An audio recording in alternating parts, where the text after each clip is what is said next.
This is my video for the two-gun action challenge match held May 21st, 2022. On this stage, we have a spinner at 50 yards. The goal is not to rotate it. The shooter has to get one hit on the top plate and the bottom plate from each position. Note, as I'm supporting off this cross, I'm pulling into the corner whether I'm shooting off the left or the right side. It is not worth it to try to stop the spinner to make it easier. Simply hit the plates as they're moving through their arc as you normally would. You'll see in a few of these presentations, I'm actually taking both plates in the same spot because they're rotating and I don't have to change my point of aim. Now, I shot through this portion so fast I forgot where I was at, and I'm asking the RO if there's anything left to do before I drop the magazine to get the final hit before moving on to the pistol portion of the stage. Rifle is on safe, handed off to my support hand. My hand is on my pistol to draw it as I step into position and discard the rifle. I have to get one of these plates from each of the top four positions, rotating through until they're all down.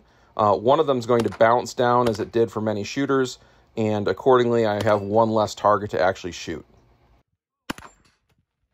I am first armored and first overall on this stage.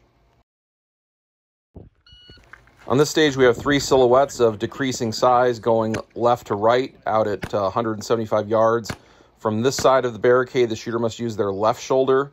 From the other side of the barricade, the shooter must use their right shoulder. There are going to be three positions on the inside. I'm shooting in this sequence because it minimizes my transitions and I don't have to get back out of the prop. So I crawl inside here, and the first middle position, while I'm already on my right shoulder, is support side only. From the other two positions is going to be your dominant shoulder, regardless of what handed you are. So I have my transitions to my support side out of the way, and I transition back to my left, and I'm going to finish up the stage cleanly from inside here. Again, note I am pushing into the cross members for support with the rifle. I am first armored and first overall on this stage. On this stage, there are four full-size IPSC silhouettes at 50 yards.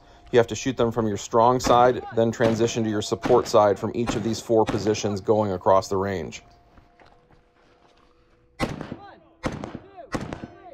After this position, I'm going to reload with my coupled mags because this is 32 rounds minimum if you don't miss. Note, my hands do not cross on the firing grip, and I am transitioning as I'm stepping out and moving to the next position for more efficiency. You never want to transfer your hands on the firing grip.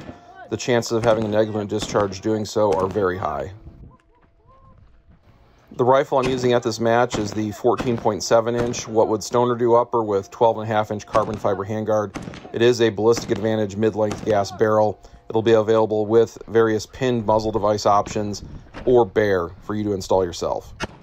And from this final position, the shooter has to get one hit each on the same silhouettes. I'm first armored and first overall on this stage. In the end, I'm first out of 7 shooters in Armored Division and first out of 40 shooters overall, with all 3 stages being stage wins. This is my first perfect match in a few years. I'm not able to pull off overall stage wins on all 3 stages very often. The stages of this match just happened to play to my strengths, and nothing came up that was relevant to my weaknesses. Thank you for watching. Come back again for more action shooting competition content.